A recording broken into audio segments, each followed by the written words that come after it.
I was listening to Dr. Ramani's book recently called It's Not You. Definitely go check it out. Highly recommended if you haven't.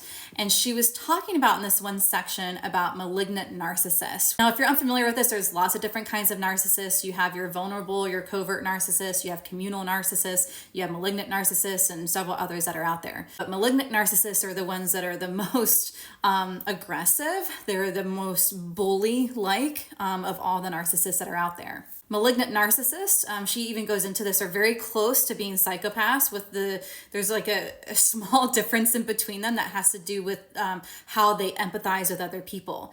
And she talks about how narcissists have actually, even though they have a lack of empathy, they don't have zero empathy. And what they do is they take the empathy that they have to put themselves into other people's shoes so that they can further and more easily manipulate those other people. And what she says about the malignant narcissists are feelings of insecurity as well as feelings of inadequacy. But you will never know that because the way that they outwardly show their behaviors to other people is through domination. So if you're with someone who is a malignant narcissist, who I believe my narcissistic brother is a malignant narcissist. I also believe the person that I dated for 6.5 years was a malignant narcissist as well.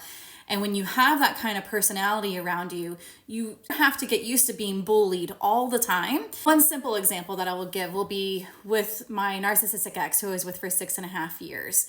And one of the things that he liked to do every single day was put me through what I refer to as a daily interrogation, where every single day we would sit down for 3 to 4 hours, basically, I would just sit there getting berated consistently for that entire time. Now, one of the things that he often loved to berate me about was whether or not I was in communication with or hanging out with other guys. These could be coworkers, these could be friends, anywhere in between. And I was not at all allowed to have any male friendships and was advised strongly to not engage at all with my male coworkers. And even when I was a manager, I was strongly advised by my narcissistic ex to not hire men.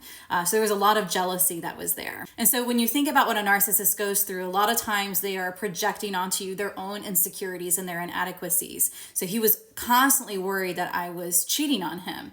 And so we would sit down and he would go through this 3 to 4 hour interrogation of, did I have a communication with a male that day? Is that the reason why I'm being difficult right now? Et cetera, et cetera. And then there would be some sort of dominating force of like, you absolutely can't do this. There's a new rule that's in place. So now I have to absolutely call him every day on my lunch hour. And if he doesn't answer, then I have to text him back. And then I have to text him a picture of where I'm sitting at lunch and showing him that I'm alone and what my lunch looks like. These are actual real rules that I had to live by in this relationship.